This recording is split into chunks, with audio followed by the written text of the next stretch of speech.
Who is that? A Who brief is silence that? followed, thin, uncertain. Then a deeper voice came back, controlled but edged with Why is irritation. anyone calling this number Why at is this anyone hour? calling this number at this hour? Another pause. You shouldn't be calling people in the middle of the night like this, the man added, firmer now. It's not something you play with. On the other end, a small breath trembled. I'm sorry, sir, the little girl said quickly. I didn't mean to bother you. High above Chicago, in a glass-walled office overlooking a city that never truly slept, Alexander Cole stood still with the phone pressed to his ear. The lights below stretched endlessly, but his attention had narrowed to a single fragile voice traveling through a line that had been silent for years. I found the number in my mom's phone, the girl continued, her voice soft, careful. I just wanted to see what would happen. I didn't know it would actually reach someone. Alexander frowned slightly. I just wanted to try, she added, almost whispering now. And I was hoping maybe someone could help me. Alexander exhaled slowly, the irritation fading into something else. What's your name? My name is Annie, she said. Annie Johnson. I'm 6. His grip tightened almost imperceptibly. What exactly do you need help with, Annie? He asked. His tone quieter now, steadier. There was a pause. He could hear her breathing, hear the weight behind her next words before she even spoke them. My mom lost her job, Annie said, and we had to borrow money from a lot of people just to stay in the house. Alexander's expression changed, slightly. How much does she owe? He asked directly. Another pause. Annie shifted on the bed, clutching the phone tighter. We owe rent for 2 months, she said slowly, as if repeating something she had memorized. And the electricity bill. And the heating bill, too. Her voice dropped just a little. The man said, if we don't pay by tomorrow, we have to leave. And your mother? Alexander asked. Where is she right now? Annie swallowed. She went out this afternoon, she said. She said she was going to try to borrow money. A small pause. She hasn't come back yet. Alexander turned slightly, his gaze no longer on the city but somewhere far beyond it. This number, he murmured under his breath. It looks familiar. He pulled the phone slightly away, staring at the digits. Then something clicked. Not loudly, but with certainty. He brought the phone back to his ear, his voice lower now. Annie, is your mother's name Mary? Yes. And your father? He continued, slower now, each word deliberate. Marcus Johnson? There was a longer pause this time. Yes, sir. He passed away 3 years ago, Annie added softly. Alexander closed his eyes for a brief moment. 3 years. 3 years of silence. I lost contact with your family a long time ago, he said quietly. Then, more clearly, your father helped me once. A long time ago. Annie didn't speak. She listened. He stood by me when I had nothing. Alexander continued, his voice steady, but carrying something deeper beneath it. And I told him, he paused. I told him if things ever got hard, he or his family could call me. Annie looked down at the phone in her hands, her small fingers tightening around it. My mom never called, she said quietly. I know, Alexander replied. Another silence. I wasn't supposed to use it, Annie admitted. She kept it for a long time. She never touched it. She hesitated. But today, I thought about taking it to a pawn shop. Alexander's eyes opened again. To sell it? Yes, sir, Annie said. We need money. I thought maybe it could help. She swallowed. But when I turned it on, I saw the number. Her voice softened, fragile but steady. So I called. I didn't know who you were. I just hoped maybe you could help my mom. The room around Alexander felt different now. 3 years ago, he had made a promise. And like most promises made in moments of grief, he had never expected it to be tested. Until now. Annie, he said slowly. Yes, sir? Stay where you are. Her heart skipped slightly. Okay, I'm going to take care of this, Alexander said. And for the first time that night, The weight pressing against Annie's chest eased, just enough for her to breathe. In the quiet room, with the old phone still warm in her hands, Annie stood by the window, the phone still warm in her hand, her heart beating a little faster than before, not from fear this time, but from something unfamiliar, something that felt like waiting, but not the kind that hurt. On the other end of the line, Alexander had not hung up yet. "You're still there, Annie?" he asked. "Yes, sir," she replied quickly, straightening a little as if he could see her. "Good," he said. "I need your address." Annie hesitated for a second, glancing toward the door, as if someone might suddenly walk in and stop her. "Our address?" she asked softly. "Yes," Alexander said. "If I'm coming, I need to know where you are." "Oh, okay." She shifted the phone to her other ear and tried to remember the way her mother had said it before when filling out forms or speaking to someone on the phone. 214 Maple Street, she began slowly. "Willow Creek, Michigan." She paused, then added, unsure. "There's a gas station at the corner and a broken mailbox in front of our house." Alexander gave a faint exhale, almost like recognition, not of the place, but of the way she described it. "That's enough," he said. "I'll find it." Annie nodded again, gripping the edge of the curtain with her free hand. "Okay." There was a brief pause. "Annie," he continued, his voice steady but more direct now. "Are all the doors locked?" "Yes, sir. I checked them," she said, "like my mom told me." "Good." His tone didn't praise her, but it carried something close to approval, something that made her feel capable. For a moment, neither of them spoke. Then Annie asked quietly, "How long will it take?" Alexander glanced at his watch as he stepped into the elevator, the doors closing silently behind him. "A few hours," he said. "Maybe less." Annie tried to imagine that. A few hours. It sounded both long and short at the same time. "I'll stay awake," she said. "You don't have to," he replied. "I want to." Alexander didn't argue. The elevator descended smoothly, floor after floor, the city drawing closer. "Annie," he said after a moment, "when your mother gets home, what do you think she'll do?" Annie thought about that. "She'll pretend everything's okay," she said. There was no hesitation in her voice. Alexander's jaw tightened slightly. "And you?" "I'll pretend I believe her." For a second, Alexander didn't respond. The elevator doors opened. He stepped out, his pace unhurried but purposeful as he moved through the quiet lobby. "Listen to me," he said. "You don't need to pretend tonight." Annie frowned slightly, confused. "What do you mean?"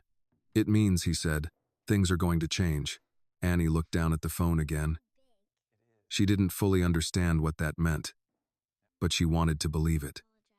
"Okay," she whispered. Alexander reached his car, unlocking it with a quiet click. Before getting in, he paused. "Annie," he said. "Yes, sir. If anyone comes back before I arrive, don't open the door." Her fingers tightened around the phone. "Even if they say something?" "Especially then," he replied. She nodded instinctively. "Okay, and keep this line open as long as you can." "I will."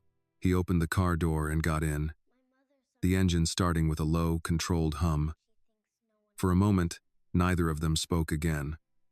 But this silence was different from the others. In Willow Creek, Annie moved back from the window and sat down on the couch, pulling her knees up again, the phone still pressed gently to her ear. The house no longer felt as empty as it had before, not because someone was there, but because someone was coming. She listened to the faint sound of the engine through the phone, distant but real. "Are you driving now?" she asked. "Yes." "Okay." She rested her head lightly against her knees. "I've never talked to someone in Chicago before," she said quietly. Alexander almost smiled but didn't. "You're not missing much," he replied. Annie thought about that, then said, very seriously, "It sounds big." "It is." "Is it scary?" "No," he answered instead. "Not if you know what you're doing." Annie nodded slowly, even though he couldn't see. "I don't think I do," she admitted. That's all right, he said. You don't have to. A soft silence followed. Then Annie spoke again, more quietly, this time. Thank you for answering. Alexander's hands tightened slightly on the wheel. You don't have to thank me yet, he said. But I want to, she replied. He didn't answer that. The road ahead stretched long and dark, headlights cutting through the night as the city slowly began to fall away behind him. And somewhere miles away, in a small house with peeling paint and a broken mailbox, a little girl waiting is no longer alone. If this moment stayed with you, take a second to like the video and share your thoughts in the comments. Tell me where you are watching from and what this story made you feel. And if you believe in moments like this, don't forget to subscribe for more stories that remind us we are never truly alone. The road stretched ahead of Alexander Cole like a long ribbon of darkness, broken only by the sharp white beam of his headlights. Chicago had already faded behind him, its towering skyline swallowed by distance, replaced by open highways and scattered lights that flickered like distant memories. Inside the car, the silence was steady, not empty, just focused. Annie, he said, his voice calm, grounded. Are you still with me? Yes, sir, she replied softly. He could hear the shift in her voice now, not as tight as before, not as afraid, but still holding on. Good, he said. Talk to me. Annie adjusted her position on the couch, pulling the thin blanket around her shoulders. The house felt quieter the longer she sat there, as if the walls themselves were listening. I don't know what to say, she admitted. That's all right, Alexander replied. You don't have to say anything important. Annie thought about that, then said, very simply, it's really quiet here. Alexander glanced at the empty road ahead. It usually is, in places like that. I don't like it tonight, she added. He didn't ask why. He already knew. In Willow Creek, quiet didn't mean peace. It meant waiting. How long have you lived there? He asked instead. Since my dad. Annie paused, then corrected herself gently. Since he passed away. 3 years. The number echoed again in Alexander's mind. And your mother, she worked before this? He asked. Yes, Annie said. At a clinic, she helped people. Why did she lose her job? Annie hesitated. They said they didn't need as many people anymore, she answered. But my mom said it was because they were cutting costs. Alexander's expression darkened slightly. He had heard that explanation too many times in his life. Cost cutting. A clean phrase for something that was never clean. And after that, he asked, she tried to find another job, Annie said. But it's hard. Her voice softened. They say she doesn't have enough experience for better places. And too much experience for smaller ones. Alexander let out a slow breath. He had seen that trap before. People didn't fall into it. They were placed there. And the money you borrowed, he continued, keeping his tone even, was it all from the same person? No, Annie said. At first, it was from different people. But then, one man started collecting everything. Mr. Doyle, Alexander said. Annie blinked. Yes, she said quietly. How did you know? I didn't, he replied. I guessed, but his voice suggested otherwise. Annie shifted slightly, glancing again toward the front door. He came this afternoon, she said. He knocked really loud. Alexander's grip on the wheel tightened slightly. What did he say? Annie swallowed. He said tomorrow is the last day, she answered. No more waiting. Her fingers curled into the blanket. He looked at me when he said it. That detail lingered. Alexander didn't like that. Not at all. You don't need to worry about him anymore, he said. Annie didn't answer right away, not because she didn't believe him, but because she didn't know how to stop worrying that quickly. Okay, she said eventually. The road ahead curved slightly, the car moving smoothly through the turn. Annie, Alexander said after a moment, what do you remember about your father? The question came gently, carefully. Annie smiled faintly, even though no one could see it. He was tall, she said, and he laughed a lot. Alexander felt something tighten in his chest. That sounds like him. You knew him really well? Annie asked. Yes, a single word, but it carried weight. He used to fix things. Annie continued. Even when they weren't broken, Alexander almost smiled. That also sounds like him. Annie shifted again, resting her head against the back of the couch. Mom doesn't talk about him much, she said, not because she doesn't want to. I think it just makes her sad. Alexander understood that. Some memories didn't fade. They stayed exactly where they were. And you? He asked. Does it make you sad? Annie thought about that for a long moment. Sometimes, she said. But mostly, I just miss him. That answer landed differently. Cleaner. More honest. Alexander nodded to himself. Annie, he said quietly, your father was a good man. I know, she replied. No hesitation, no doubt. That certainty surprised him more than anything else. Outside, the highway stretched on, mile after mile, the distance between them slowly shrinking. Sir? Annie said after a moment. Yes? Why didn't you call us before? The question came without accusation. Just curiosity. But it still hit. Alexander's eyes remained on the road. That's a fair question, he said. He didn't rush the answer. I lost track of where your family went, he explained. After your father passed, your mother moved, and she didn't leave much behind. Annie nodded slowly. She said we needed a fresh start. I understand that, he replied. Another pause. But I should have looked harder, he added quietly. Annie didn't respond. She didn't need to. Some things didn't require an answer. From the kitchen, the faint ticking of the wall clock carried into the living room. Time passing. Still no sound of the door. Still no sign of her mother. She's really late, Annie whispered. Alexander checked the time again. Yes, he said. She is. A subtle shift in his tone. Not panic, but awareness. Annie, he continued, I want you to do something for me. Okay, turn on the lights in the house, all of them. Annie frowned slightly. Why? So that anyone outside knows someone is home, he said, and that you're not alone. That mattered, even if it wasn't entirely true. Annie slid off the couch, the phone still pressed to her ear as she walked toward the hallway. Okay, she said, one by one. Lights flickered on. The living room. The kitchen. The hallway. Each switch a small act of defiance against the dark. I did it, she said. Good. She walked back to the couch and sat down again. The house now brighter, warmer, not safer, but closer.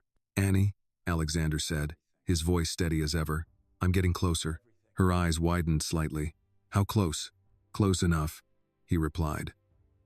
And for the first time since the night began, Annie allowed herself to believe that this wasn't just a voice on the phone. This was someone real, someone coming. She pulled the blanket tighter around her shoulders, holding the phone close as if it were the only solid thing in the world right now. Outside, the road remained dark. But the distance between them was no longer endless. The lights made a difference. Not a big one. Not enough to change the peeling paint on the walls or the quiet hum of the old refrigerator struggling in the kitchen, but enough to push back the shadows that had been creeping too close. Annie sat in the middle of it all, wrapped in her thin blanket. The phone still pressed gently against her ear. Are you still there? She asked. I'm here, Alexander replied. His voice had become something steady now, not just present but anchored, like a fixed point she could hold on to while everything else shifted. Outside, a faint wind brushed against the windows, carrying the distant rustle of trees. Willow Creek had settled deeper into the night, too quiet. Annie glanced toward the front door again, still closed, still no sound of her mother. She's never this late, Annie said, more to herself this time. Alexander heard it anyway. Does she have a phone? He asked. Yes, but sometimes it doesn't work, Annie said. She says she's trying to save money. Alexander's jaw tightened slightly. Of course. All right, he said calmly. We'll assume she's still trying to fix things. That's what she would do. Annie nodded slowly. That sounded right. That's what she always does. she said. There was a small pause. Then, from somewhere outside, a sound. Annie froze. It was faint at first, just the crunch of gravel under something heavy, then clearer, footsteps, slow, uneven, but close. Her fingers tightened around the phone. "Someone's outside," she whispered. Alexander didn't hesitate. "Where are you right now?" "In the living room." "Turn off the lights near the window," he said immediately. "Stay away from the door." Annie slid off the couch quickly, her small feet moving silently across the floor. She reached for the switch and flicked it off. The room dimmed instantly. Only the hallway light remained, casting a soft glow behind her. "I did it," she said, her voice barely above a breath. "Good. Stay where you are." The footsteps came closer. Then, a knock, not loud, but heavy, deliberate. Annie felt her chest tighten. Another knock followed, this time sharper. "Mary." A man's voice called from outside. "I know you're in there." Annie's heart dropped. "Mr. Doyle." She recognized the voice immediately. "He's back," she whispered into the phone. Alexander's expression hardened, though no one could see it. "Don't answer," he said. The knock came again, louder now. "I'm not here to play games," the man continued. "You had your time." Annie stepped back slowly, pressing herself closer to the wall, as if distance alone could make her invisible. "I told you," Alexander said quietly, his voice firm. "Do not open that door." "I won't," she whispered. Outside, the man shifted, his footsteps scraping slightly against the porch. "I know you can hear me," he said. "You think hiding is going to help?" Annie squeezed her eyes shut for a second, then opened them again. She wasn't crying. Not yet. Alexander listened carefully, his mind already calculating distance, time, options.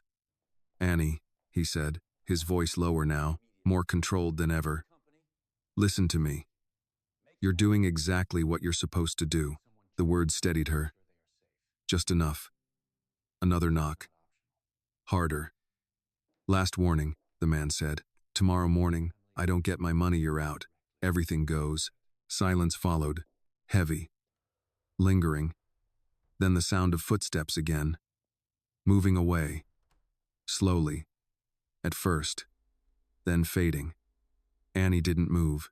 She stood there, frozen, listening long after the sound had disappeared. "I think he's gone," she whispered. "Stay where you are," Alexander said. "Give it a minute." She nodded, even though he couldn't see. Seconds passed, then more. The house returned to its quiet state, but it wasn't the same quiet as before. This one had edges. "Okay," Alexander said finally. "You can turn the light back on." Annie reached for the switch with slightly trembling fingers and flicked it on. The room filled with soft yellow light again. She exhaled, a breath she didn't realize she had been holding. "I was scared," she admitted quietly. "I know," he said. No judgment, no dismissal, just acknowledgement. Annie walked back to the couch and sat down, pulling the blanket tightly around her shoulders again. "He sounded really mad," she said. Alexander's eyes remained fixed on the road ahead, his speed increasing slightly. "He won't be a problem," he said. Annie didn't ask how. She didn't need to. For the first time that night, those words didn't feel like something people said just to make her feel better. They felt real. "Annie," Alexander continued, "I'm close now." Her eyes lifted slightly. "How close?" "Close enough that you don't need to be afraid anymore." She held on to that, tightly. From outside, the wind shifted again, and then, another sound. Different this time. Familiar. The faint creak of the front gate. Annie's head turned toward the door instantly. Footsteps. Lighter. Faster. Rushed. Her heart jumped. "Mom," she called out instinctively. The doorknob rattled. Then the door opened. Mary stepped inside, her breath uneven, her face pale from the cold and something else. Something heavier. She stopped the moment she saw the lights, and Annie standing there, Annie? She said, startled. Why are you still awake? Annie stood frozen for a second, the phone still in her hand. Behind her, through the line, Alexander heard everything. He didn't speak. Not yet. Belonged to them. Annie took a small step forward. I was waiting for you, she said. Mary's expression softened instantly, though exhaustion still clung to her like a shadow. You shouldn't have stayed up, baby, she said gently, closing the door behind her. She didn't notice the phone yet. Didn't notice the shift in the room. Only her daughter. Only the worry she had tried so hard to hide. I'm okay, Annie said. It wasn't entirely true, but it wasn't a lie either, because something had changed. Mary set her bag down slowly, her shoulders dropping slightly, as the weight of the night settled back onto her. I couldn't get it, she said quietly. No one would help. Annie's fingers tightened around the phone. She looked down at it for a brief second, then back up at her mother. For the first time, she wasn't the only one holding the burden anymore. And somewhere just beyond the dark road leading into Willow Creek, a pair of headlights cut through the night, getting closer. Mary didn't notice the phone at first. She moved slowly into the room, her steps heavy, like each one carried the weight of every door that had been closed on her that night. Her coat hung loosely from her shoulders, and the cold followed her inside, clinging to the air. I tried, she said again, quieter this time, as if saying it softer might make it hurt less. I really did. Annie stood still, watching her. For a moment, she didn't know what to say.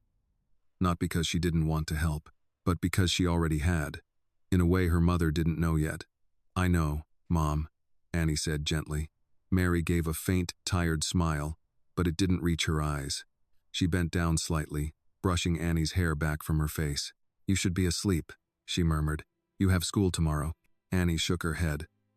I wanted to wait. Mary sighed softly, pulling her into a brief embrace. It was warm but fragile, like something that might break if held too tightly.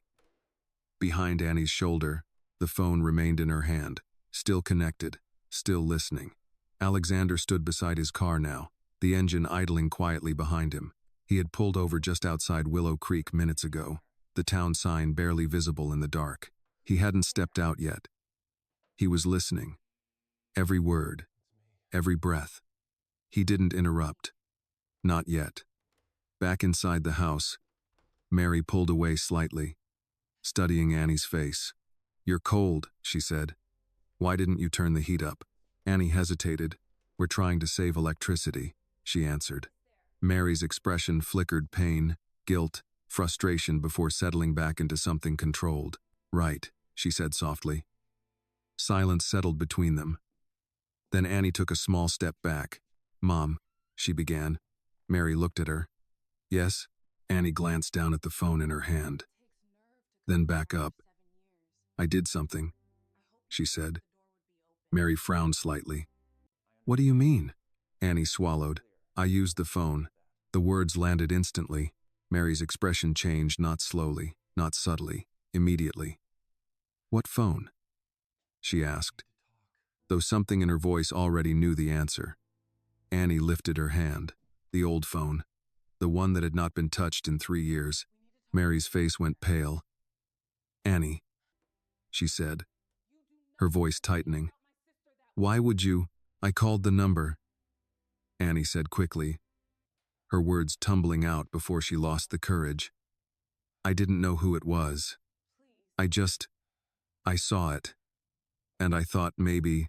Mary stepped forward, her hand reaching out instinctively. You don't call that number, she said, sharper now. That wasn't for. She stopped, because Annie was still holding the phone to her ear. And the line was still open. Mary froze.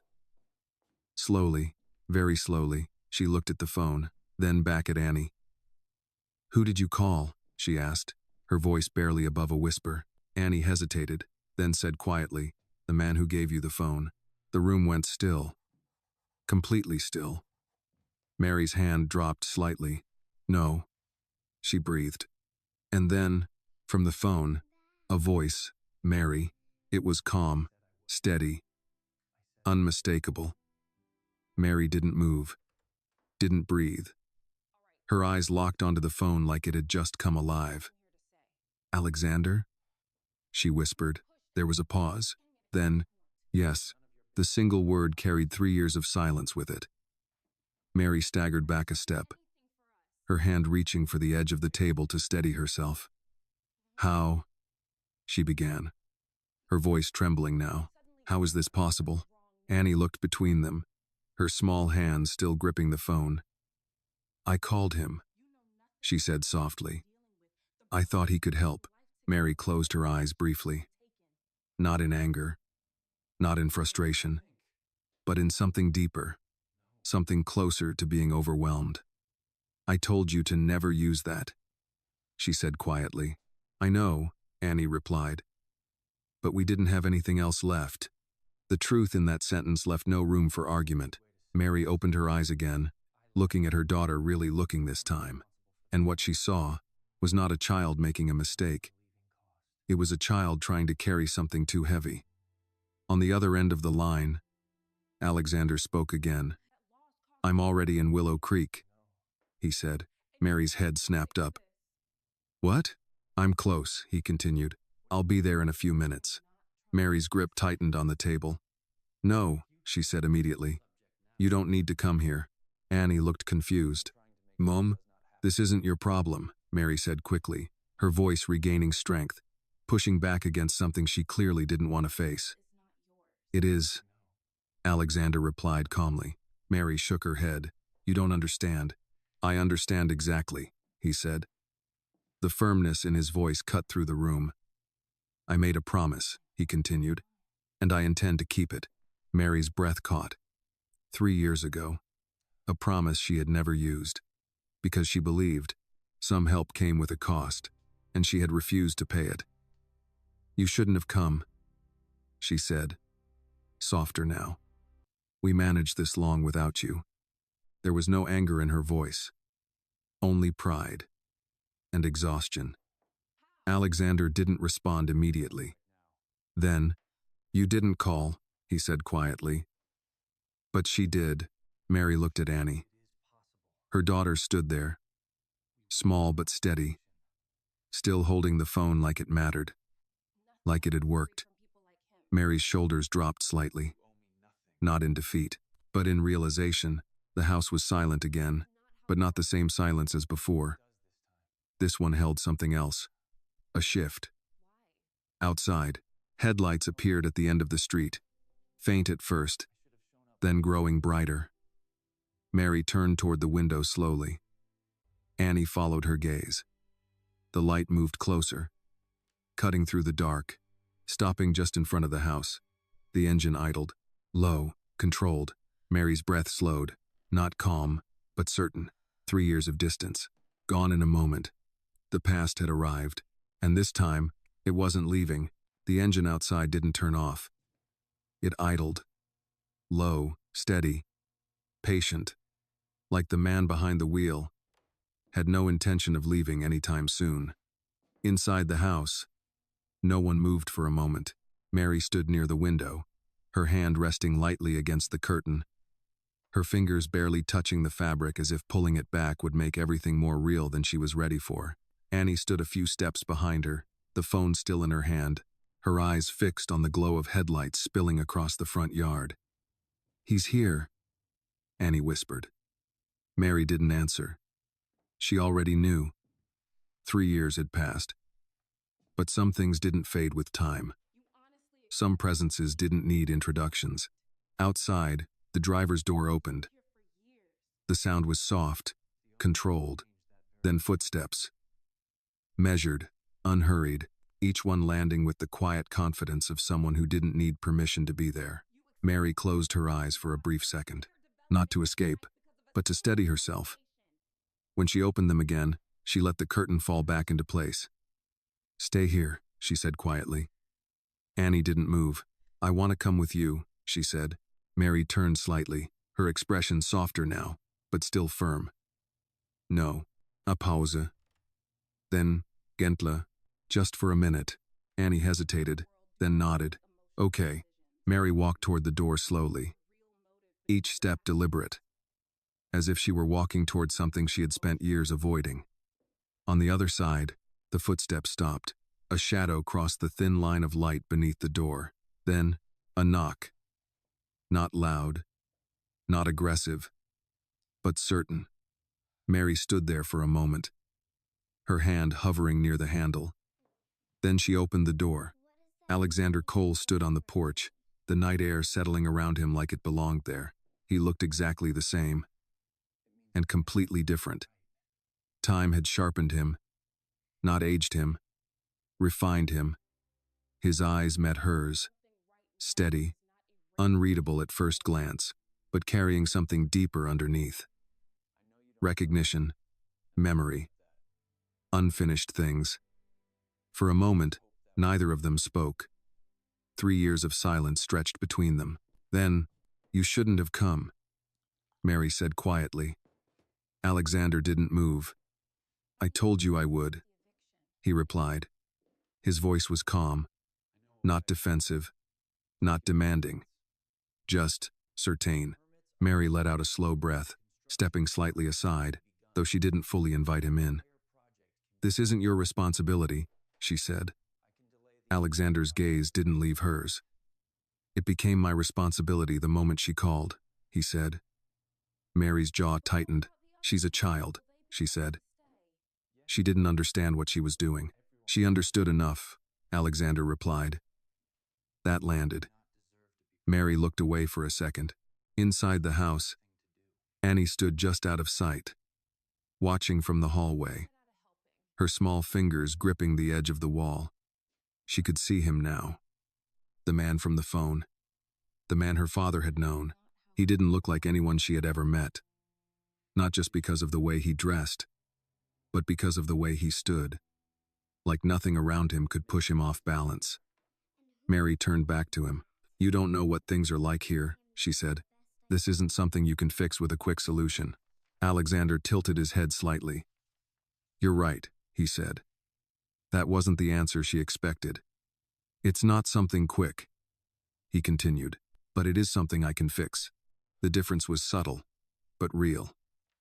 Mary studied him for a moment longer. Then, "You always talk like that?" she asked quietly.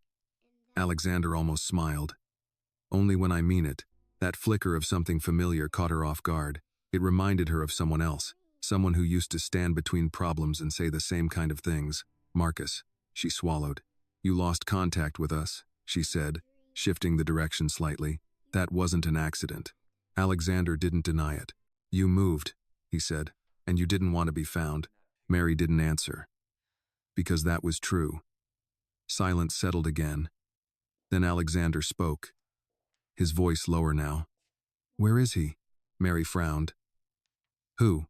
"The man who came earlier," he said. "The one collecting your debt." Mary stiffened slightly. "That's not something you need to involve yourself in." "It is now," he replied. Mary shook her head. "No," she said firmly. "I'm not dragging you into that." "You're not dragging me," Alexander said. "I walked here." That stopped her. Completely.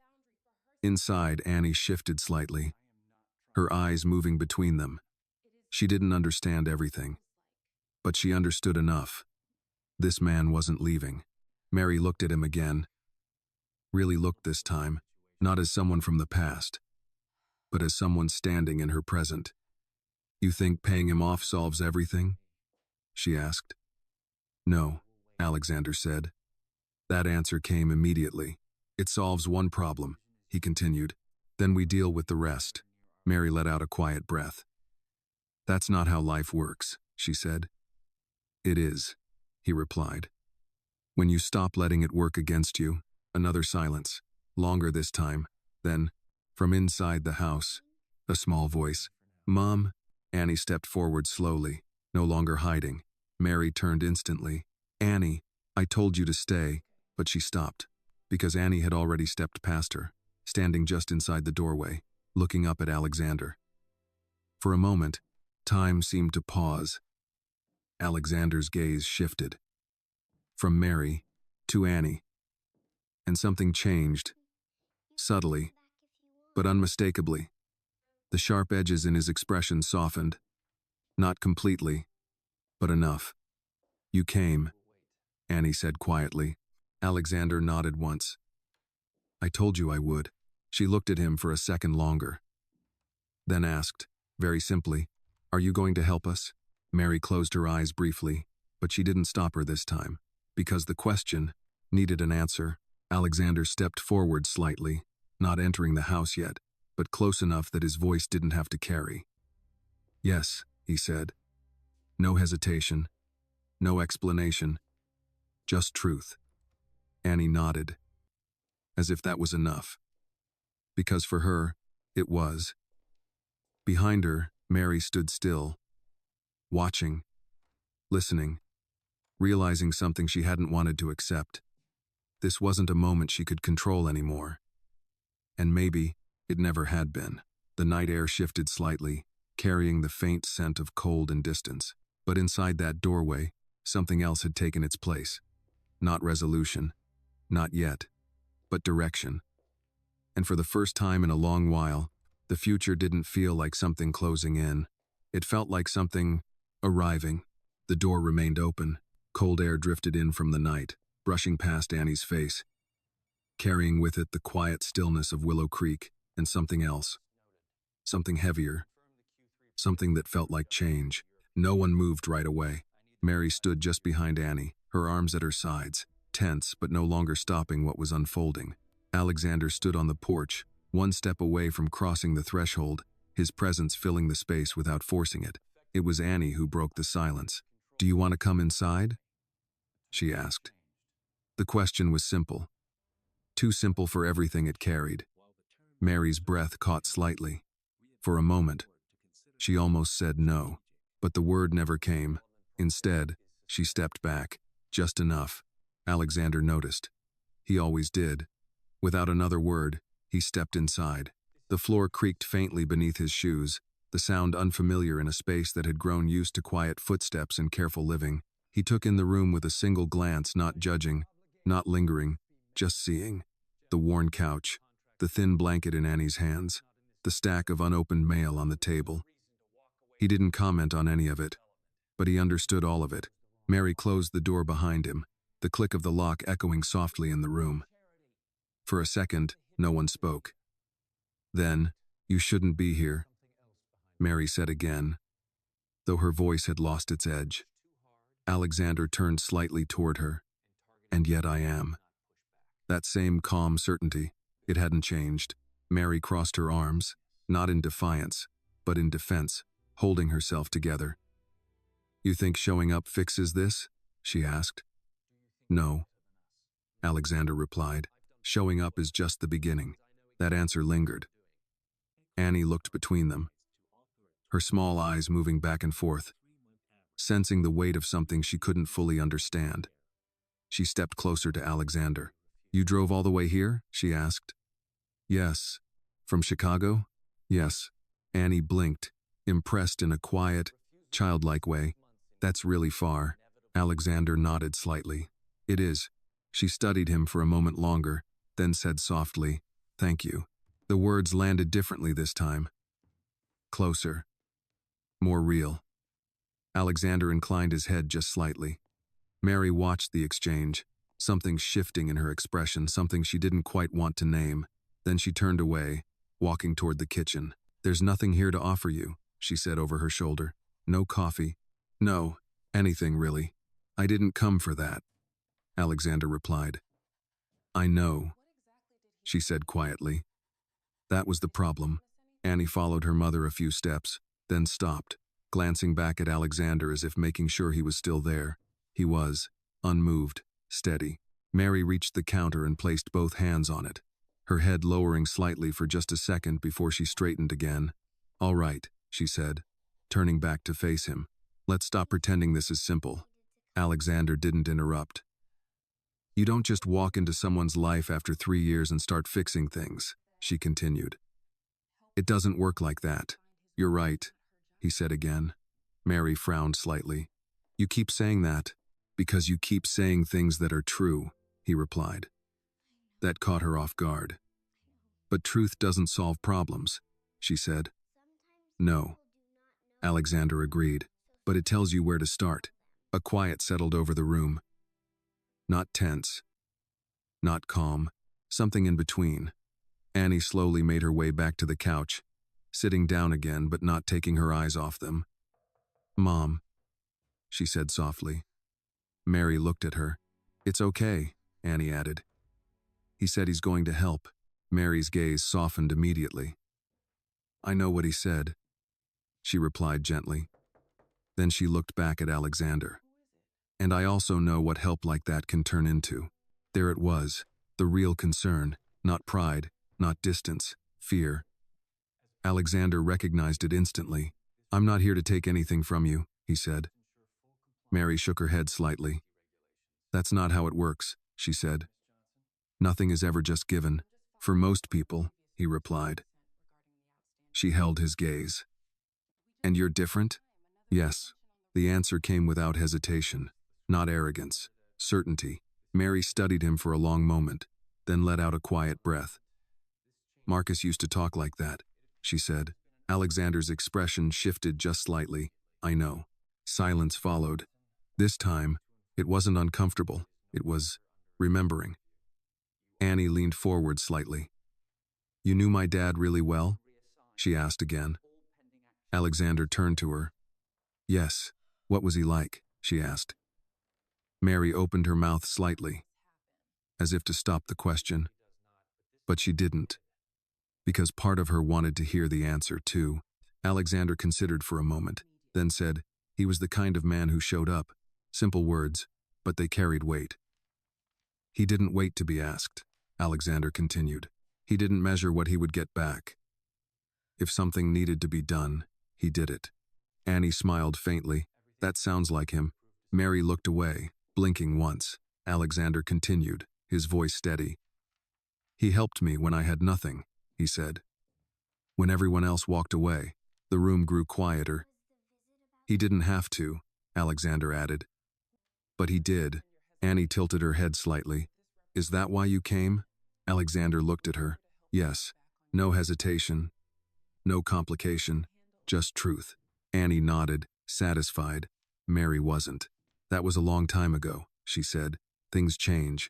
Alexander met her gaze again. Some things don't. Another pause. Then, what exactly are you planning to do? Mary asked. There it was, the question that mattered.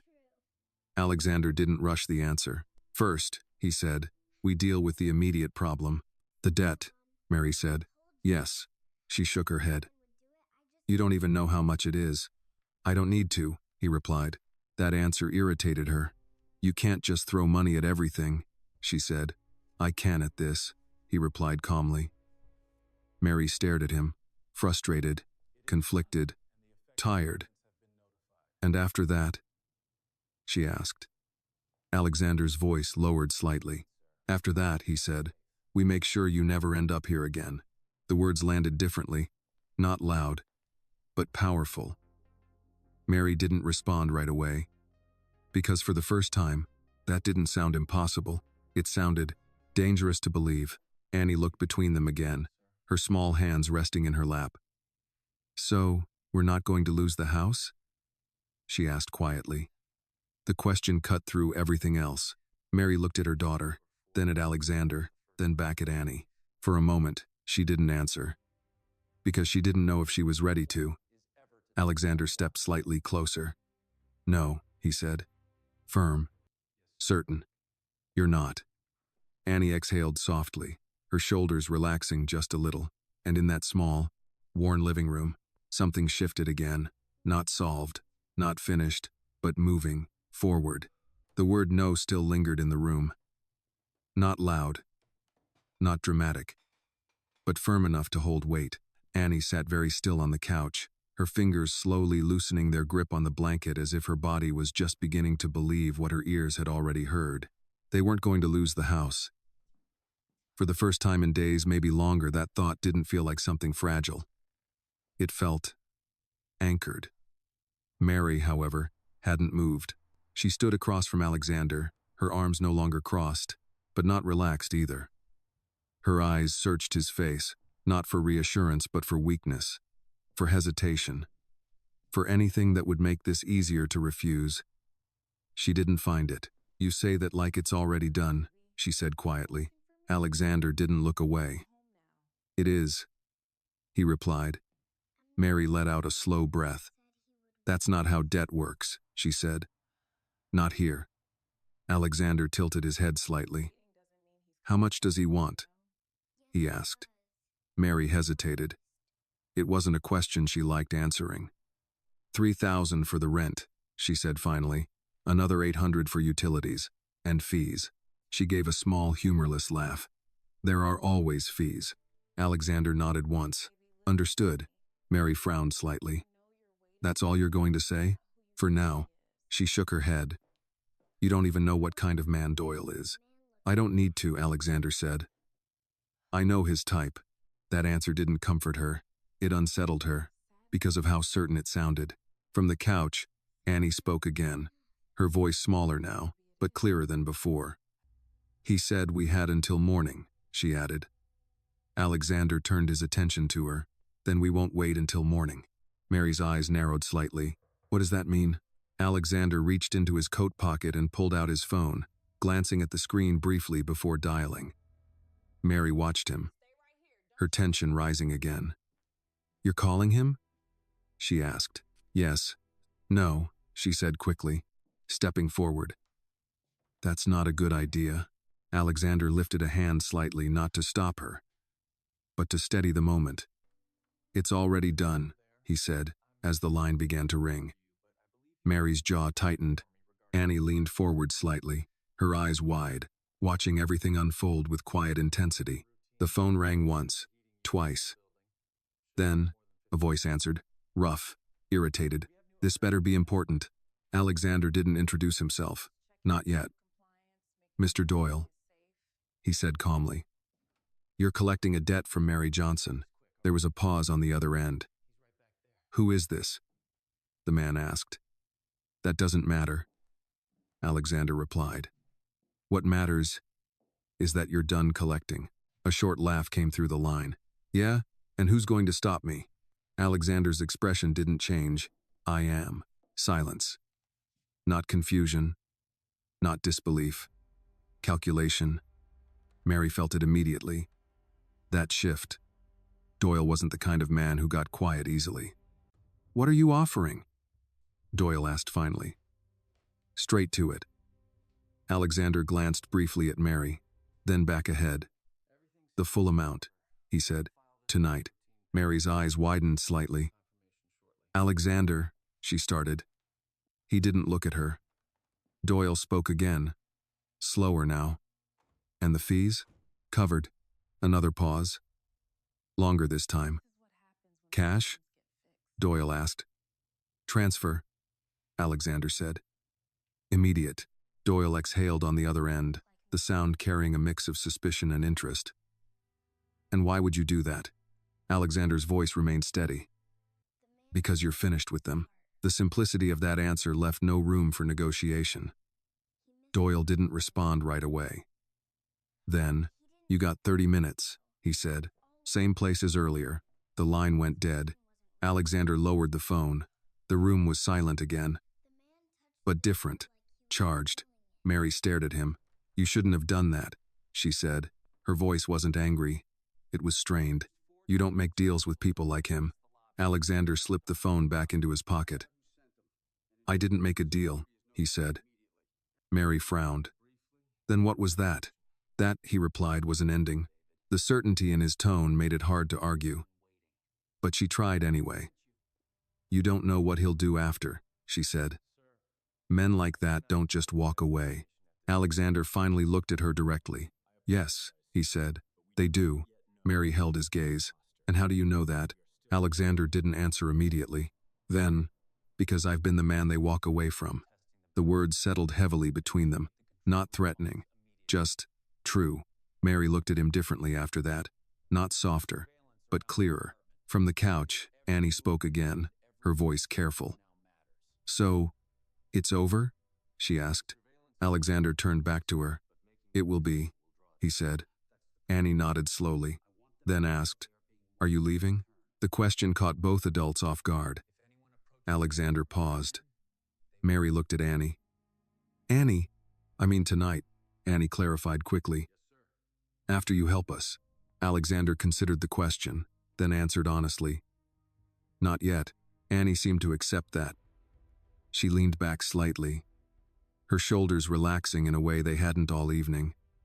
Mary watched her daughter, then looked back at Alexander. "You're really going to go meet him?" she said. "Yes, I'm coming with you." The words came out before she could stop them. Alexander shook his head immediately. "No." Mary straightened. "This is my problem." "It was," he said. Her expression hardened. "You don't get to decide that." Alexander's voice didn't rise, but it didn't move either. "You're not coming," he said. Not forceful, but final. Mary opened her mouth to argue, then stopped, because she saw something in his eyes. Not control, not dominance, protection, and, for a brief second, she remembered. Marcus used to look like that. Right before he stepped into something dangerous so no one else had to. Mary looked away. Her shoulders dropped slightly, not in surrender, but in recognition. "Then at least," she said quietly, "come back." Alexander didn't hesitate. "I will." Annie watched them both. Then, very softly, "I'll be here." And somehow, that mattered more than anything else said in the room. Alexander turned toward the door. The night waited outside, unchanged, but no longer in control.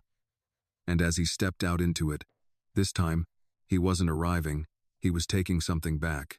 The night air felt colder the moment Alexander stepped outside. Not because the temperature had dropped, but because something had shifted. Behind him, the door closed softly, the faint click echoing just enough to mark a line between two worlds. Inside, there was warmth, fragile, uncertain, but real. Outside, there was only darkness, open road, and unfinished business. He didn't look back. Not yet.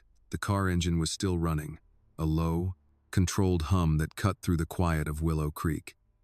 Alexander walked toward it with steady steps, his expression unchanged, his mind already several moves ahead.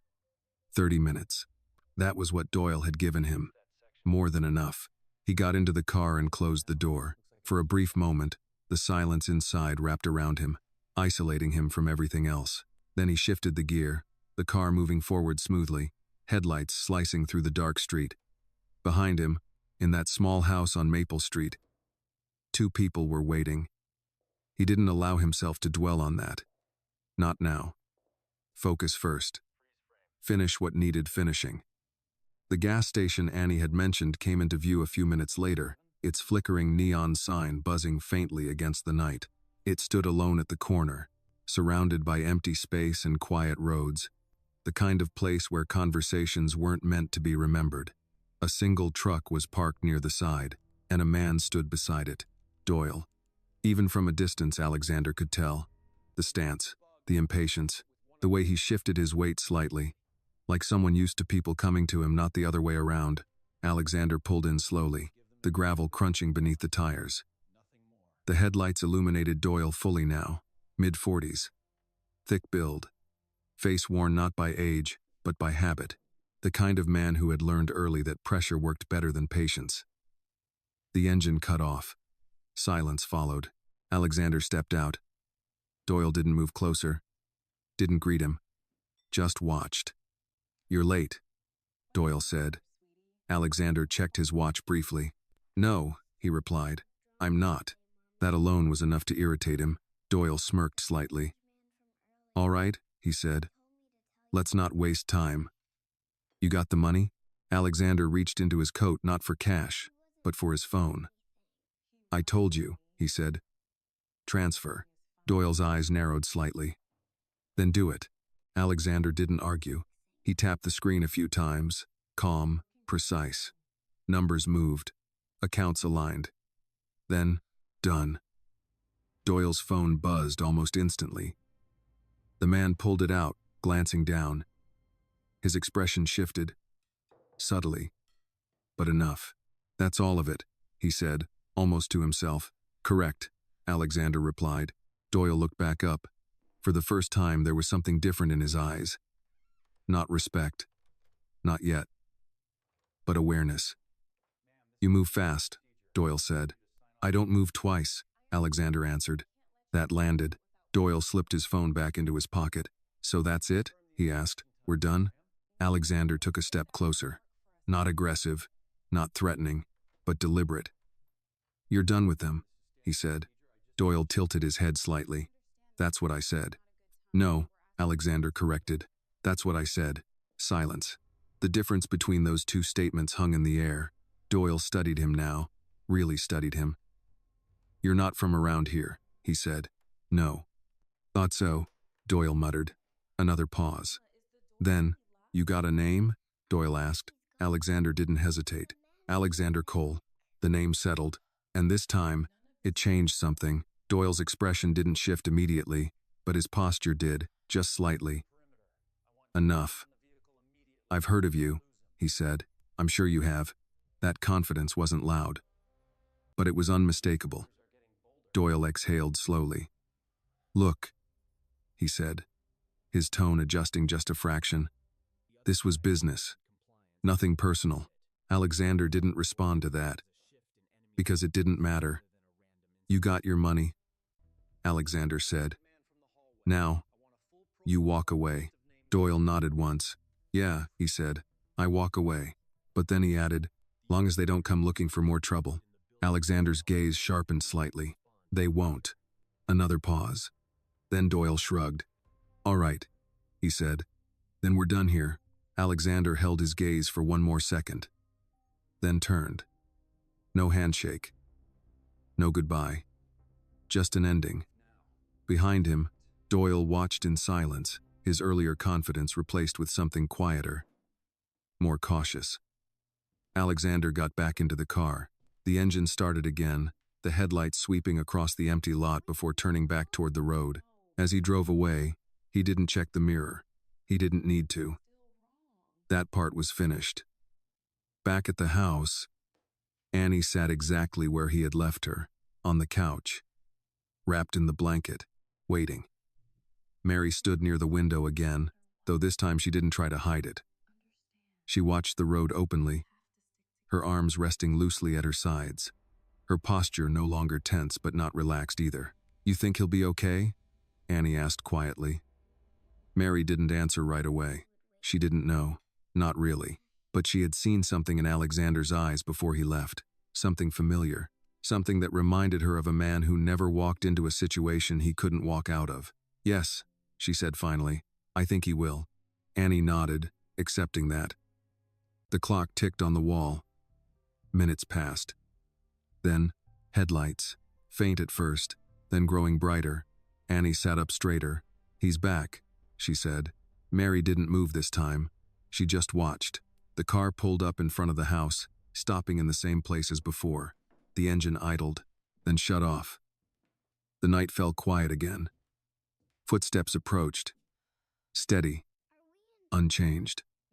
A knock followed. Same as before. But everything was different now. Mary walked to the door. This time, she didn't hesitate. She opened it.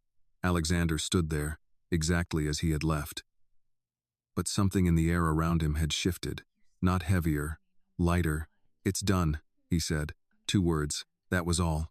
Mary studied his face, searching for something. Proof. Doubt. Anything. She found neither. You're sure? She asked. Yes. Simple. Final. Behind her, Annie slid off the couch and walked closer. So, he's not coming back? She asked. Alexander looked down at her. No, he said, and this time, there was nothing left in his voice but certainty. Annie nodded slowly. Then, for the first time that night, she smiled. Not big, not loud, just enough. And inside that small house, something that had been hanging over them all day was finally gone. The door stayed open a little longer this time, not out of hesitation, but because no one felt the need to close it immediately. The cold air drifted in again, but it no longer felt sharp. It felt distant, like something that had lost its place inside the house. Mary stood in the doorway, her eyes fixed on Alexander, searching his face one more time, not for doubt anymore, but for confirmation that what he said was real. "It's done," he had said. 2 words, simple, but they carried the weight of everything that had been pressing down on her for months. She stepped aside slowly. "Come in," she said. This time, it wasn't reluctant. It wasn't guarded. It was acceptance. Alexander stepped inside again, quieter than before, as if he understood that the house itself had changed in his absence. Behind him, Mary closed the door. The lock clicked, and this time, it sounded like safety. Annie stood near the couch, watching him closely. Her eyes brighter now, the fear from earlier replaced by something softer, something lighter. "You really did it," she said. Alexander looked at her. "Yes," she nodded again, like she needed to hear it more than once for it to fully settle. "Thank you," she said. This time, the words carried more weight. Not just hope, relief. Alexander inclined his head slightly. "You're welcome." Mary moved toward the table, her steps slower now, her shoulders no longer held up by tension alone. She reached for one of the envelopes, then stopped halfway, her hand hovering above it. She didn't need to pick it up anymore. Not tonight. She let her hand fall back to her side. "I don't even know what to say," she admitted quietly. Alexander remained where he was. "You don't have to say anything," he replied. Mary shook her head slightly. "No," she said. "I do." She turned to face him fully. "I spent 3 years making sure I didn't need anyone," she continued. "Especially not you." There was no accusation in her voice. Only honesty. Alexander didn't interrupt. "And tonight," she added, her voice softer now, "my daughter called you instead of me." Annie looked down slightly. "I'm sorry, Mom," she said quietly. Mary's expression softened immediately. "No," she said gently, walking over and placing a hand on Annie's shoulder. "You don't have anything to be sorry for." She looked back at Alexander. "She did what I couldn't," Mary said. The words landed heavier than she expected, because they were true. Silence followed, but it wasn't uncomfortable. It was unnecessary. Alexander finally spoke. "You were protecting her," he said. Mary let out a quiet breath. "I thought I was," she replied. "But maybe I was just protecting myself." That admission stayed in the room. Not loud, but undeniable. Annie leaned slightly into her mother's side, her small hand reaching for Mary's fingers. Mary held it. Tighter than before. Alexander watched them for a moment, then shifted slightly. "This doesn't end tonight," he said. Mary looked up. "What do you mean?" "The debt is handled," he said, "but the situation that created it isn't." Mary nodded slowly. She knew that. Better than anyone. "I'll find another job," she said. "I always do." Alexander studied her. "That's not a plan," he said. Mary's expression tightened slightly. "It's what I have." "It's what you've had," he corrected. The distinction was subtle, but important. Mary crossed her arms again, not defensive this time, but thoughtful. "And what are you suggesting?" she asked. Alexander didn't hesitate. "I want you to work for one of my clinics," he said. The words landed immediately. Mary blinked. "What?" "You're trained," he continued. "You have experience. You were let go because of budget cuts, not because of your ability." Mary stared at him. "You can't just offer me a job like that," she said. "I can," he replied. "That's not how hiring works." "It is," he said calmly. "When I own the place." Silence. Annie looked between them again, her head tilting slightly. "You own a clinic?" she asked. Alexander glanced down at her. "A few." Annie's eyes widened just a little. "That's a lot." Alexander almost smiled. Mary, however, wasn't convinced. "I don't want charity," she said. "It's not charity," he replied. "It's correction." She frowned. "Correction?" "Yes," he said. You should never have been let go in the first place. Mary looked away for a moment. The idea unsettled her, not because it was impossible, but because it made sense. I don't know, she said quietly. Alexander didn't push. Not yet. Think about it, he said. Mary nodded slowly. I will. Annie squeezed her mother's hand slightly. Mom, she said softly, you always said we just needed one chance. Mary looked down at her, then back at Alexander, and something shifted again. Not completely, but enough. The house was quiet, but not empty anymore. The weight that had been there earlier, the pressure, the fear, the uncertainty, it had lifted. In its place was something unfamiliar. Possibility. Mary exhaled slowly, her shoulders finally dropping in a way they hadn't all night. You should stay, she said suddenly. Alexander looked at her. It's late, she added. You drove a long way. Annie looked up quickly. Yes, she said. You can stay. Alexander considered it for a moment, then nodded once. All right, Annie smiled again. A little bigger this time. Mary walked toward the kitchen. I can make coffee, she said. It's not great, but it's something. That's fine, Alexander replied. As she moved, Annie stayed where she was, watching him. Then she stepped a little closer. You really knew my dad? She asked again, quieter now. Alexander looked down at her. Yes, Annie nodded. Then, I'm glad I called you. The words were simple, but they settled deep. Alexander didn't respond right away. Then, so am I, he said. And for the first time since the night began, that wasn't just true, it meant something more, something neither of them fully understood yet. But something that was only just beginning. The coffee wasn't strong, but it was warm, and in that moment, that was enough. Mary stood at the small kitchen counter, pouring 3 mismatched cups with careful hands, as if the act itself required more attention than it normally would. The kettle had taken longer than expected to heat, the old stove clicking and humming in protest before finally giving in. Behind her, the house had settled into a different kind of quiet, not the kind that came from fear, but the kind that followed something ending, and something else beginning. Sugar? She asked, glancing over her shoulder. Alexander shook his head slightly. No, Annie raised her hand a little. Just a little, she said. Mary managed a faint smile, and added it without asking how much. She already knew. Some things didn't change. She carried the cups to the table, setting them down gently. The same table that had held nothing but unopened bills hours ago now held something else. A pause, a breath, a chance. Alexander took a seat across from her, his posture relaxed but attentive, like he wasn't used to resting but was willing to try. Annie climbed onto her chair, both hands wrapped around the cup, letting the warmth settle into her fingers before taking a careful sip. It's not very good, Mary said. It's fine, Alexander replied. Annie nodded. It's good. Mary let out a quiet breath through her nose. For a moment, none of them spoke.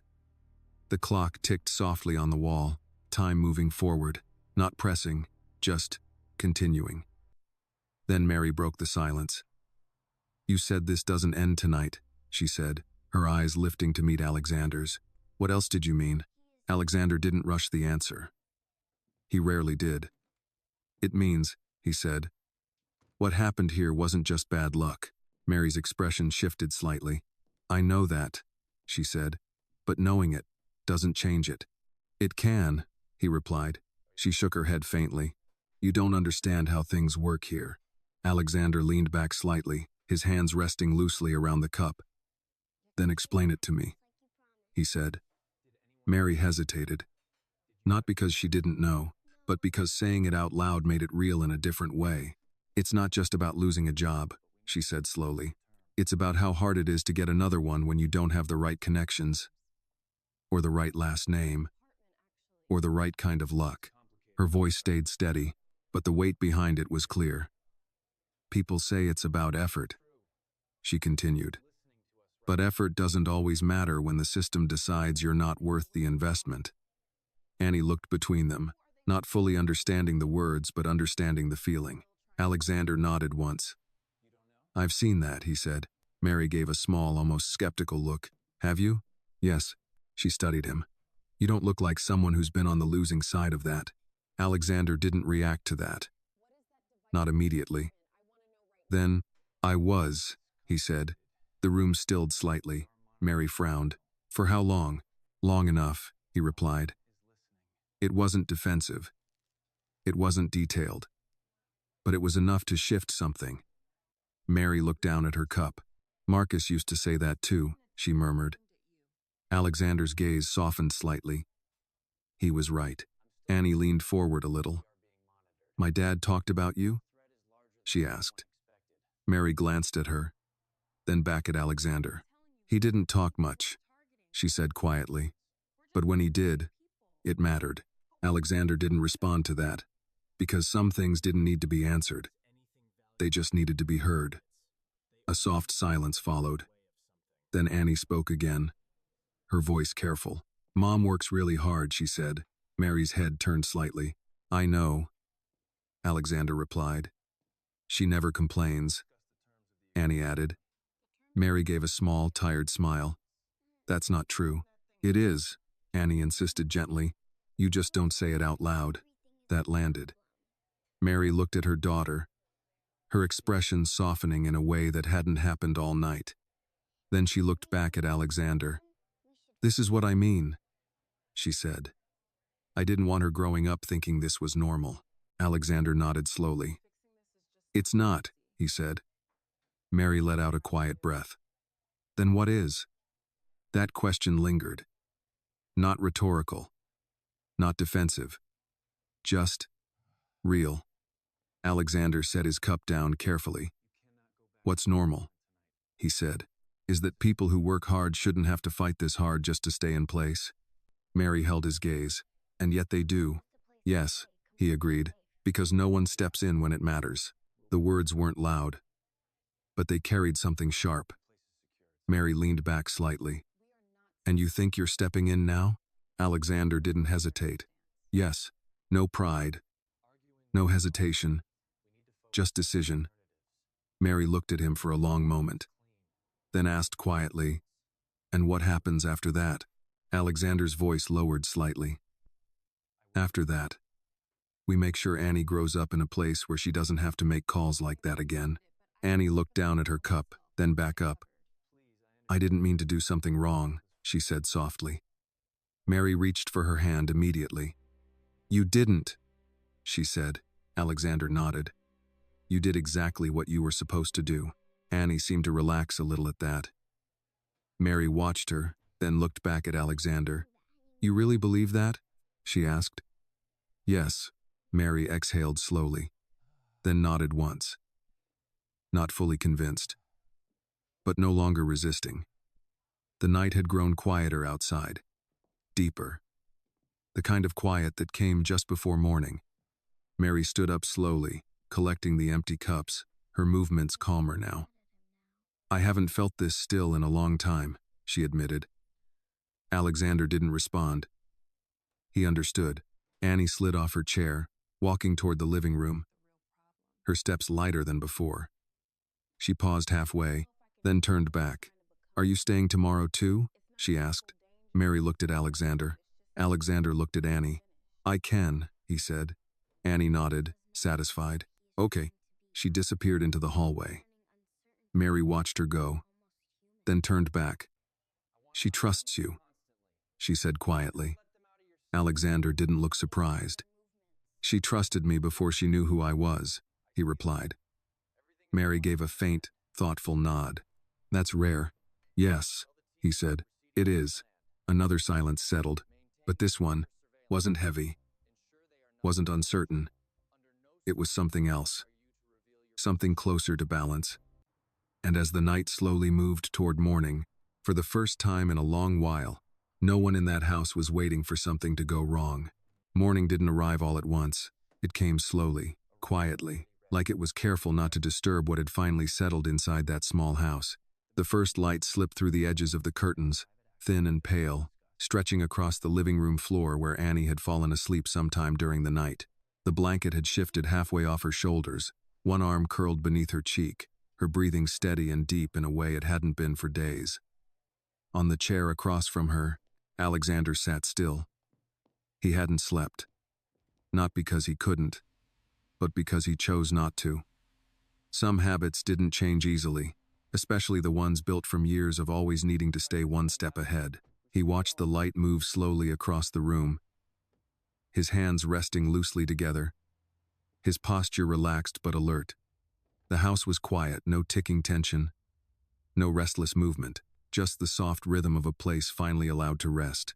From the hallway, a faint sound. Footsteps. Mary. She moved slowly, as if unsure whether the calm she felt was real or something that might disappear if she moved too quickly. When she stepped into the living room, she paused for a moment at the sight before her, Annie asleep. Alexander still awake. Watching. "You didn't sleep," she said quietly. It wasn't a question.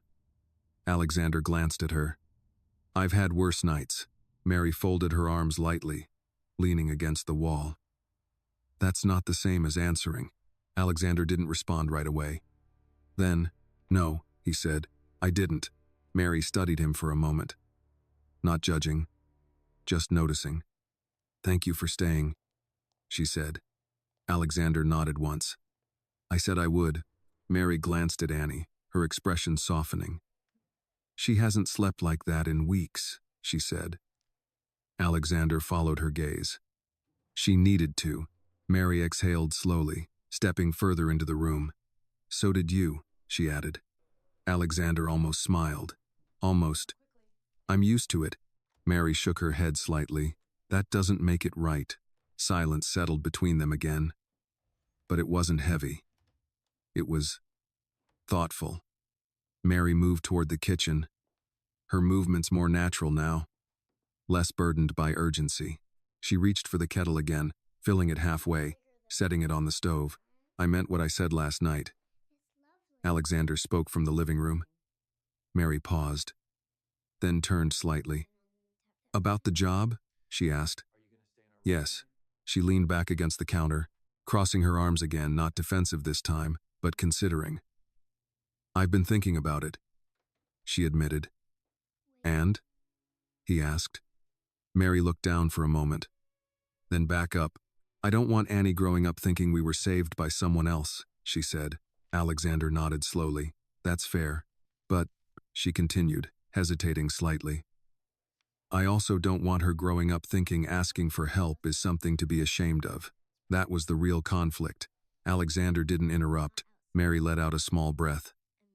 "I spent so long trying to prove I could do this on my own," she said. "I forgot that doing it alone isn't the same as doing it right." Alexander stood up slowly, walking toward the kitchen, stopping just a few steps away from her. "You weren't wrong," he said. "You were surviving." Mary gave a faint nod. "Those aren't the same thing," she replied. "No," he agreed. "They're not." The kettle began to hum softly. Neither of them moved to turn it off right away. Mary looked at him again. "If I take the job," she said, "it's not because I owe you anything." "You don't," he replied. "It's because I earned it." "You did. And if it doesn't work, it will." She raised an eyebrow slightly. "You're very sure of that?" "Yes." Mary studied him for a moment. Then, slowly, "All right," she said. The word settled quietly, but it carried weight. "I'll take the job." Alexander nodded once. Good. No celebration, no relief, just acknowledgement. Because to him, that was how decisions were supposed to sound. The kettle whistled softly.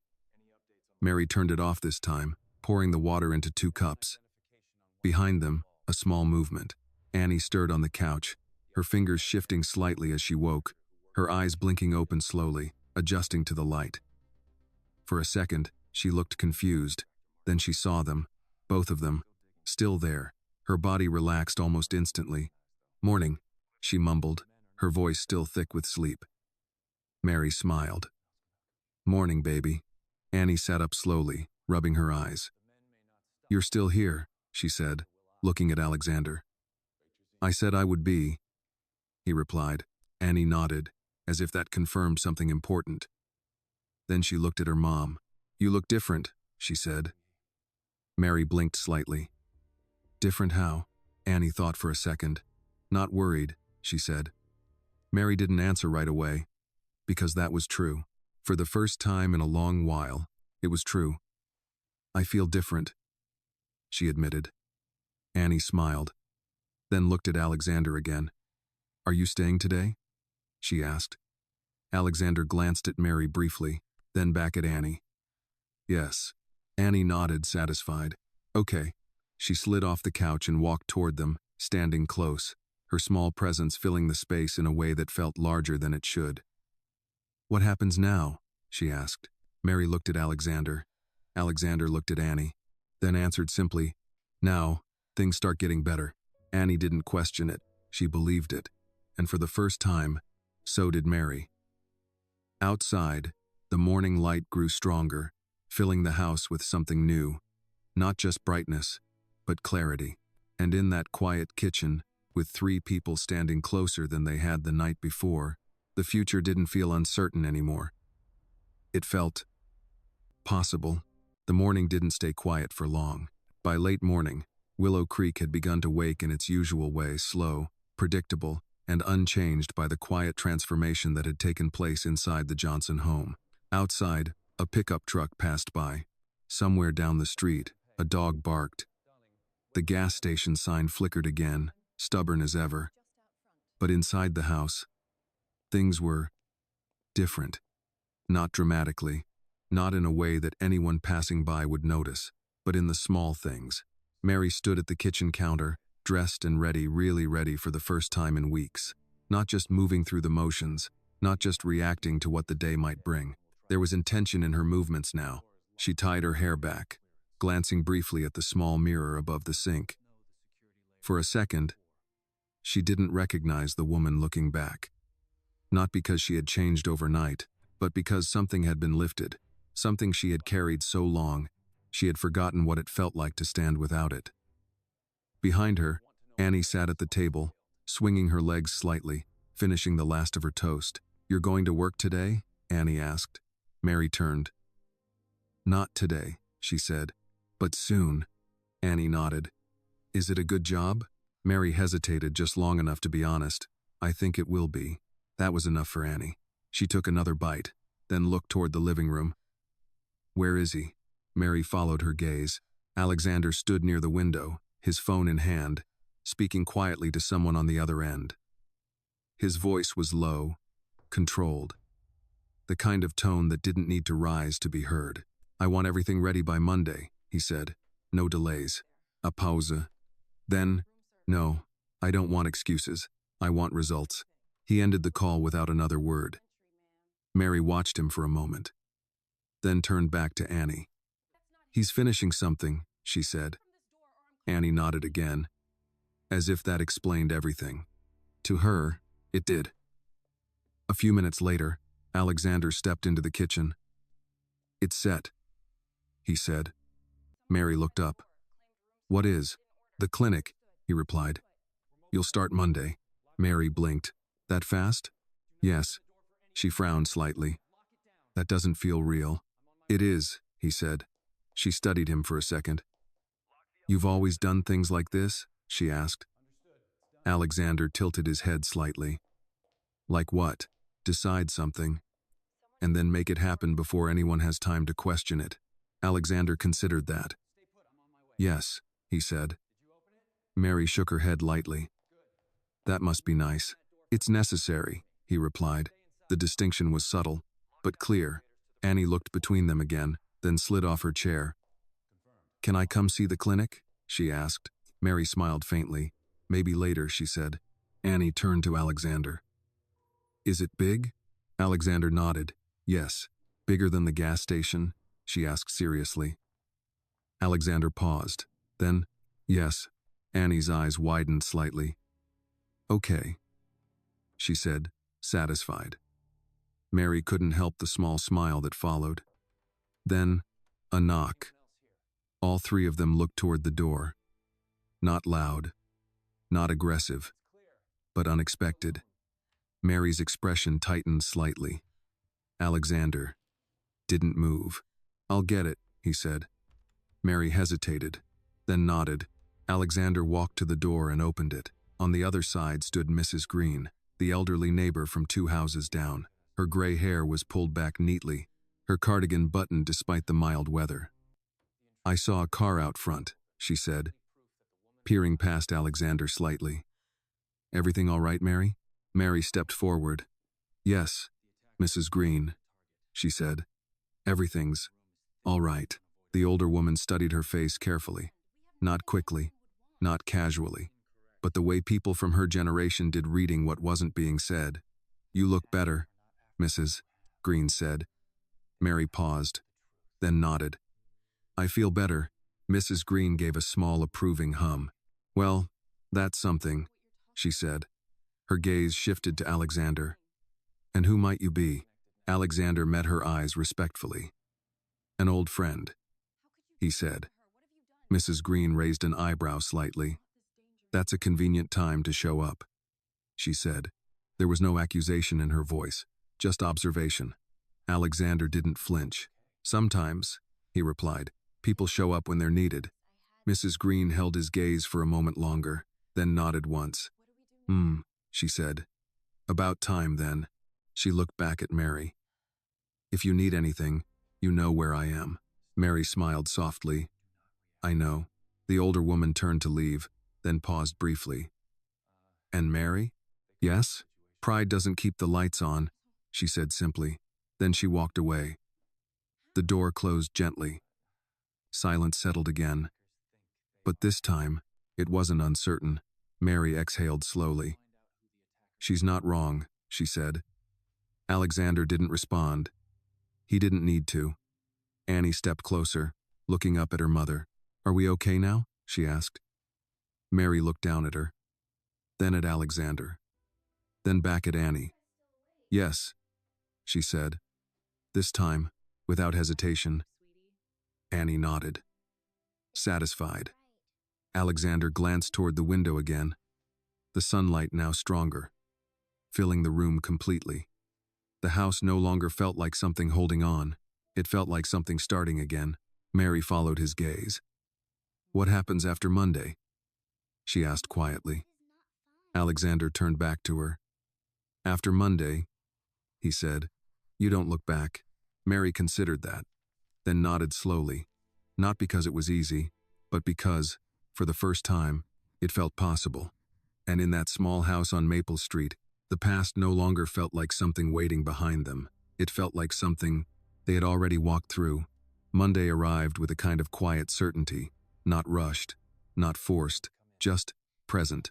The morning light filled the house more fully than it had any day before, stretching across the kitchen floor, catching the edges of the table, the chairs, the small details that had once felt overlooked but now seemed steady, grounded. Mary stood in front of the mirror longer than usual. Not because she was unsure, but because she was remembering. The last time she had stood like this, ready for work, ready for something beyond survival, felt like a different life. One that had slowly slipped away without her noticing exactly when. Now, it was back. Not the same, but real. She adjusted the collar of her blouse, smoothing it once, then again. Her reflection didn't look different because of what she wore. It looked different because of how she stood. Behind her, Annie leaned against the doorway, watching quietly. "You look nice," Annie said. Mary turned, a soft smile forming. "Thank you." Annie stepped closer.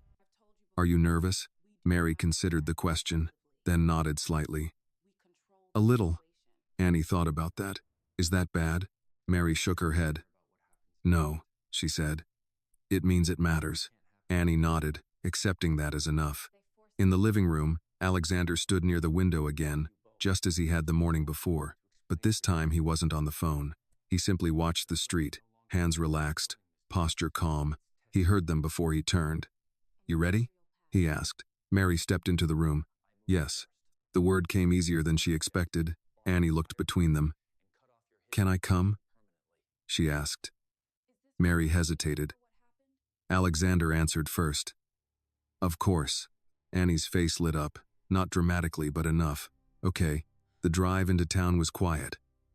Not uncomfortable, just thoughtful. Willow Creek passed by in familiar pieces, the gas station on the corner, the small diner with its faded sign, the row of houses that all looked just different enough to matter. But something had changed. Not in the town. In how Mary saw it. The clinic stood at the far end of the main road. Clean. Simple. Not extravagant, but solid, reliable. Mary stepped out of the car slowly, her eyes taking it in. "This is it?" she asked. Alexander nodded. "This is it." Annie climbed out beside her, looking up at the building. "It's bigger than the gas station," she said. Alexander glanced down at her. "I told you." Annie nodded, satisfied. Mary took a step forward, then another. Each one steady. Not rushed. Not hesitant. Just chosen. Inside, the clinic was already moving, quiet conversations, footsteps, the soft rhythm of people doing their work. It wasn't chaotic. It wasn't overwhelming. It was organized. Purposeful. A woman at the front desk looked up. "Good morning," she said. Mary paused for a brief second. Then, "Good morning," she replied. Her voice didn't shake. It didn't falter. It held. Alexander stood back, watching, not stepping in, not directing, just present. That was the difference now. He wasn't here to take over. He was here to ensure. Annie stayed close, her small hand lightly holding Mary's fingers, not out of fear but connection. A man approached from down the hallway, extending his hand. "You must be Mary Johnson," he said. "We've been expecting you." Mary looked at his hand, then shook it. "Yes," she said. And just like that, it began. Hours passed differently inside the clinic. Not slowly, not quickly, but with purpose. Mary moved through introductions, explanations, small moments of learning, and remembering. The skills she had never lost returned easily, naturally, like they had been waiting just beneath the surface. At one point, she paused. Not because she didn't know what to do, but because she realized she did. Across the room, Annie sat quietly in a chair, watching everything with wide, observant eyes, not restless, not bored, proud. Alexander stood near the back, speaking briefly with one of the staff, his presence noticeable, but not overwhelming. At midday, Mary stepped outside for a moment. The air felt different, lighter. Not because the world had changed, but because she had stepped back into it. Alexander joined her a moment later. "You were right," she said. He looked at her. "This was necessary." Alexander nodded once. "Yes." Mary exhaled slowly, looking out toward the road. "I spent so long trying to hold everything together," she said. "I didn't realize I was standing still." Alexander didn't interrupt. "I thought asking for help meant I was failing," she continued. "But maybe it just meant I was human." Alexander's voice was quiet. "It does." Mary turned to him. "Why did you really come?" she asked. Not the simple answer. Not the obvious one. The real one. Alexander met her gaze. "Because your husband didn't hesitate when it mattered," he said. "And I've spent years knowing I did." Mary held his eyes. "And now?" "Now I don't." The answer settled. Not heavy. Not complicated. Just finished. Inside, Annie's voice called out. "Mom." Mary turned immediately. "I'm coming," she said. She looked back at Alexander once more. "Thank you," she said. This time, not out of need, not out of relief, but recognition. Alexander inclined his head slightly, then said nothing, because nothing more was needed. Mary walked back inside. Annie ran up to her, smiling. "Did you see? You already know everything," she said. Mary laughed softly. "Not everything. But a lot, Annie insisted. Mary nodded. A lot. Alexander remained outside for a moment longer, watching through the glass as the two of them stood together. Not struggling. Not surviving. Living.